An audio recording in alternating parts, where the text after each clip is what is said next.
Hey guys, come on downstairs. We are bringing a little Minnesota Twins franchise to you here. We're in season number 5, playing MLB The Show 20. And we have reached the postseason with the Twins for just the second time in this series.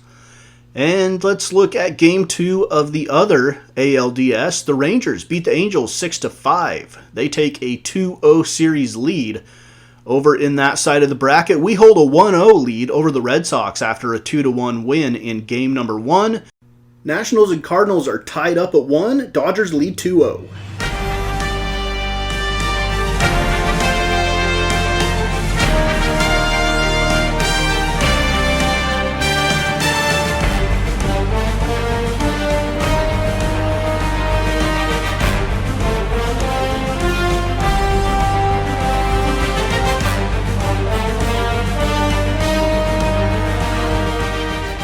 And big welcome to Minnesota Twins franchise. We are in Game 2 of the American League Division Series, and we are about to get underway from Target Field. Twins lead the series 1-0. We're going to send Jose De Leon to the hill today. 3.19 ERA during the regular season to face the Red Sox. And game number 2 is underway. A.J. Pollock laces a ground ball down the third baseline but foul, and then swings over the top of a breaking ball. A.J. Pollock, the Red Sox leadoff hitter, 1-2 count. Pollock swings and misses on a slider just off the plate, and that is the first out recorded by Jose De Leon in this postseason. Ground ball right side by Marcus Semien. Mario Calero grabs it onto first for out number 2. So a quick couple of outs. Let's look at the Red Sox batting order. Pollock, Semien, Betts, Travis Shaw, Swihart, Chance Cisco behind the plate, Pedro Alvarez, Yoan Moncada at second, and Petey in the DH spot will bat ninth. Here is Mookie Betts. Fouls off the first pitch.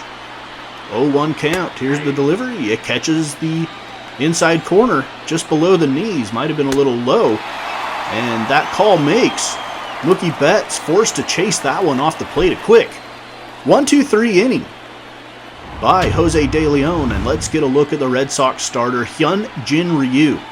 Ryu, 14-10, 3.92 ERA during the regular season, just shy of 200 innings, and a 1.35 whip. Roman Quinn's going to lead things off for the Twins here in the bottom of the first. We picked up Roman Quinn in a trade deadline trade with the Philadelphia Phillies. And the count is 1-1 from Ryu to Quinn as Quinn sends this one high to center field. And Pollock takes care of it for the first out of the bottom of the first. Here's Mario Calero, Super Mario at the plate, batting second. He's had a little bit of a down year. I expect him to be up in like the 280s, 290s, but he was, I believe, in like the 260s, maybe the high 260s, I can't remember. I just know it was a little bit of a disappointing year for Mario Calero as he laces one into right, and the catch is made by Mookie Betts. That'll bring up Nolan Aronado. Speaking of disappointing seasons, Arenado, well documented in the series, the struggles that he has had after we paid him upwards of $28 million per year as a free agent. He's going to lift this one deep down the left field line. That one's headed towards the foul pole, and it is caught in play. Oh my goodness. Blake Swihart makes the catch. That's going to end the first inning. Let's skip now to inning number 3. Still no score. Yoan Moncada will lead off this inning against Jose De Leon, who's sitting at 20 pitches. De Leon finds the strike zone. He is our best control pitcher out of all the pitchers we have. When we have some good control pitchers, but he's like pinpoint, like Greg Maddux type control. Sometimes that gets him in trouble because he's over the plate a little bit too much. You don't want to be over the plate too much. 1-0 count to Pedroia. Check swing. And this one's going to be grounded past Nolan Aronado. It's going to be a base hit, is how they rule it. Weird play. Anyway, Pedroia is on first. Here's a drive deep to right. It's going to be caught out there in right field for out number 2, and that'll bring up Marcus Semien with a runner on first. We're in the top of the 3rd inning. Twins leading the series 1-0, a 2-1 win in game number 1 of this series. Sonny Gray, the winning pitcher, and David Price, the losing pitcher for the Red Sox. Here's Marcus Semien. He's worked the count to 3-1. Here's the delivery. This one is driven high and deep to left. That one's got a chance, and it is gone. Marcus Semien gets the Red Sox on the board. That was a breaking ball that just hung up there on a 3-1 pitch. And it's a 2-run home run to get the Red Sox on the board here in the top of the 3rd inning with 2 outs. Nonetheless, a 2-out RBI hit. Mookie Betts at the plate now for the Red Sox. As all of a sudden the two-time defending World Series champion Red Sox take a 2-0 lead. And Mookie Betts strikes out looking. Jose De Leon with the strikeout, but some damage has already been done as Marcus Semien gets the Sox on the board with a 2-run blast. Let's go to the bottom of the 3rd. Jace Peterson will lead it off for the Twins, facing Hyun Jin Ryu, who has just thrown pitch number 18 on the day through 2 innings, being pretty economical, I would say. 2-1 count to Jace Peterson, lefty-on-lefty matchup. Peterson does pretty good against lefties, though. I'm not going to lie. He's a pretty solid hitter. He doesn't look good there as he swings and misses at that off-speed slider. It was clocked at 79 miles an hour. Now we've got the catcher, Francisco Cervelli. Cervelli, fairly patient hitter. He hits this one into the left center field gap. That one's carrying, but Pollock is going to get there on the run. Delino DeShields with 2 outs now. And he's going to try to lay down a bunt. And he can't get it down. This one grounded towards 3rd. Travis Shaw on to 1st. And that will retire the side. End of 3. Red Sox have taken a 2-0 lead as we move now to inning number 5 here of game 2. Score is still 2-0. Pedro Alvarez will step into the batter's box. Jose De Leon still pitching. This is pitch number 45 of the night for him. And a 1-1 count to the former Pittsburgh Pirate. I remember Pedro Alvarez had a lot of potential to be a good player for the Pirates back in the day, along with Andrew McCutchen, and I remember a guy by the name of Jose Tabata. I thought all 3 of those guys would end up going on to have solid careers, but really, the only one that did was McCutchen. Pedro Alvarez swings and misses, and he is out on strikes. This will bring up the second baseman for Boston, Yoan Moncada. And Moncada fouls this one down the right side. Moncada, in this franchise or this series, if you're new to it, we started it back in 2016, and Yoan Moncada obviously has never left the Red Sox in our world here, which means that Chris Sale is still with the White Sox, or at least never played for the Red Sox, but he is still with the White Sox. Here's Dustin Pedroia, who is also still active in this franchise. Who knows if Petey will be back next season in season number 6. Joe Mauer, by the way, is also still active, in case you're wondering. He's in the National League with the Cincinnati Reds, so we haven't faced him. But he is still active. All right, we go to the bottom of the 5th inning now. Still 2-0 Red Sox. Miguel Ceno at the plate. The American League MVP, Miguel Ceno, had a monster season, hitting .304 with 62 home runs and 130 RBIs. And you might think, oh, dude, you need to adjust your sliders if he's hitting 62 home runs. Well, his power rating is literally 99 against right-handed hitters, and it's like 87 against lefties. So, I mean, I don't think I have to adjust my sliders. All the other players on my team have hit a reasonable amount of home runs, and my team as a whole is like around 14th as far as my team goes at hitting home runs. So I don't feel like I need to adjust the sliders. I think that's a legit 62 home runs for Miguel Ceno on the season.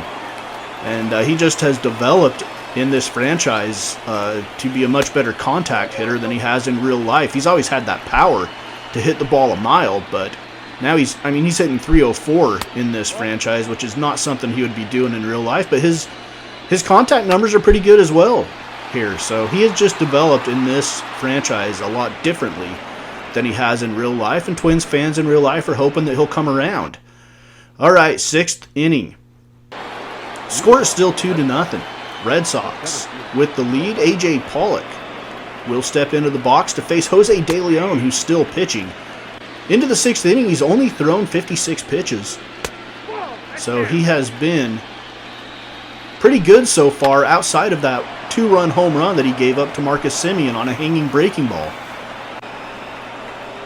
And the Red Sox, A.J. Pollock with a base hit, setting the table again here for Marcus Semien, who homered back in the, what was it, the 5th? No, the 3rd. I believe it was the 3rd. Back in the 3rd is when Semien homered to give the Sox a 2-0 lead. This time he pops out to second baseman Jace Peterson. And that'll bring up Mookie Betts with a runner on first. Betts facing Jose De Leon.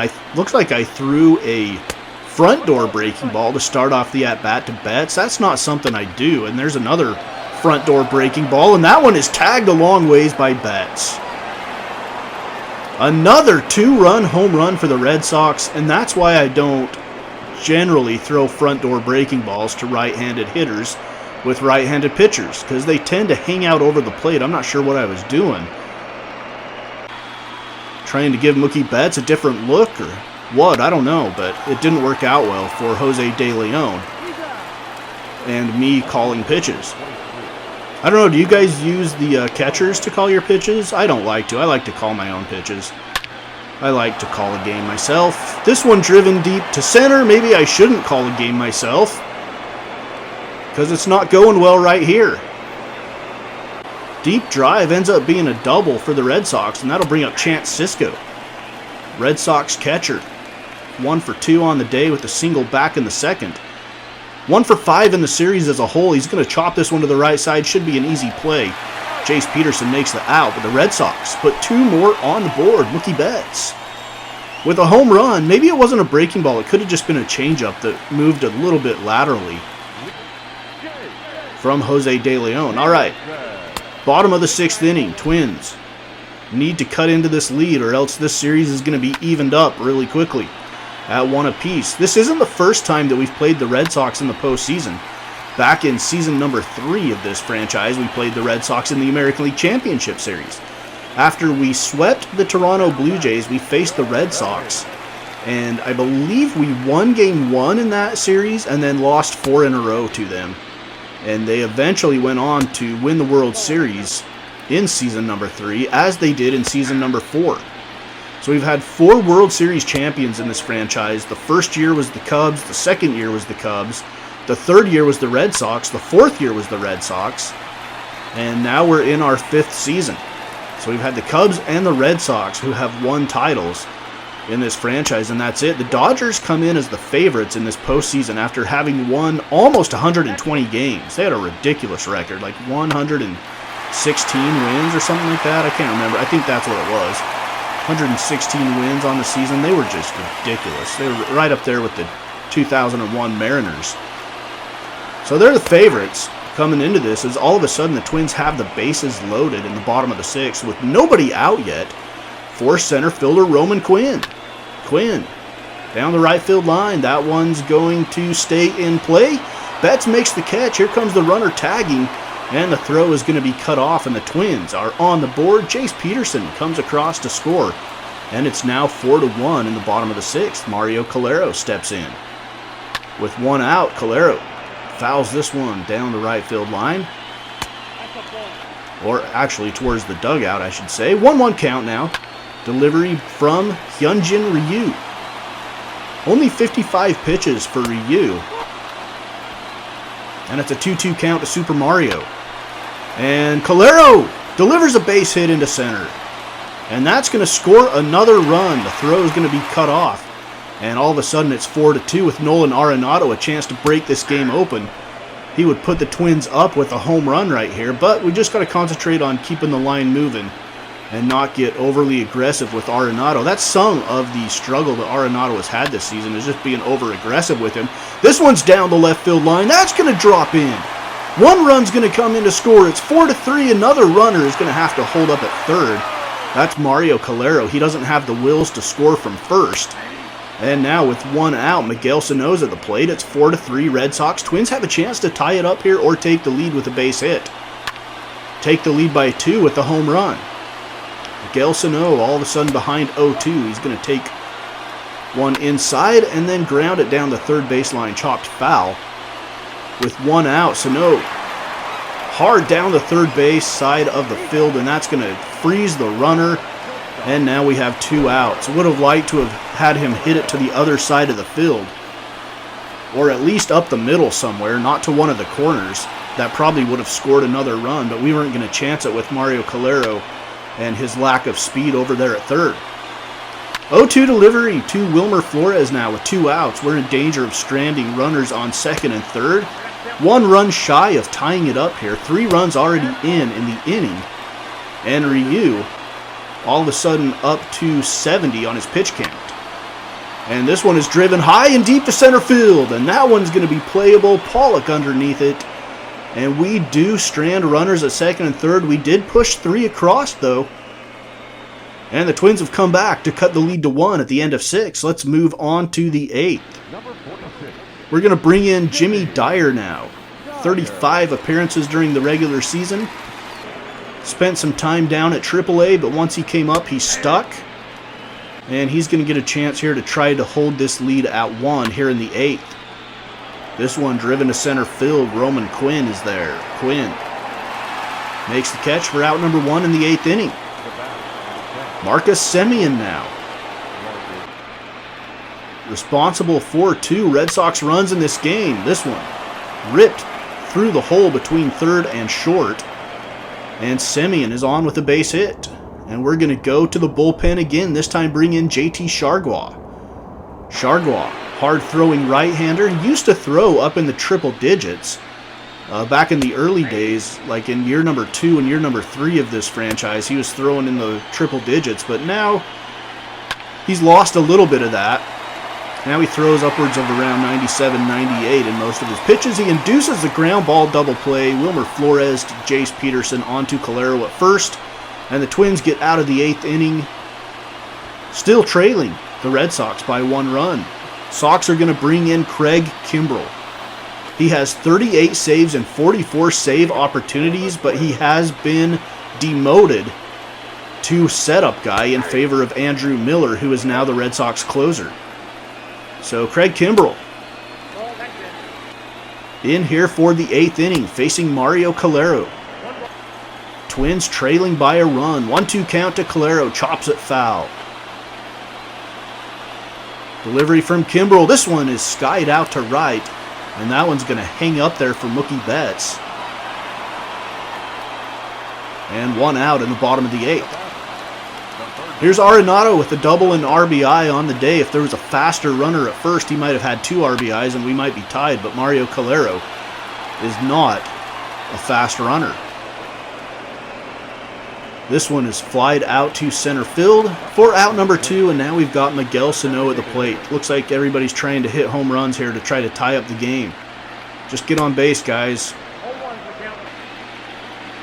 Miguel Ceno at the plate. He definitely has the potential to tie this game up with 1 swing, though. If anybody on our club does, it's him. Here is the 1-2 count. That one just breaks off the outside corner. 2-2 pitch from Kimbrell, swung on and missed by Miguel Ceno. And that will end the 8th inning. Red Sox 4, Twins 3 as we go to the 9th. We bring on Shane Ashley, the Silver Mullet, making his postseason appearance here to face Travis Shaw, lefty on lefty matchup. And Shaw is going to rip this one into the shift. Jace Peterson there makes the play for out number 1. Now we have Blake Swihart. First pitch to Swihart.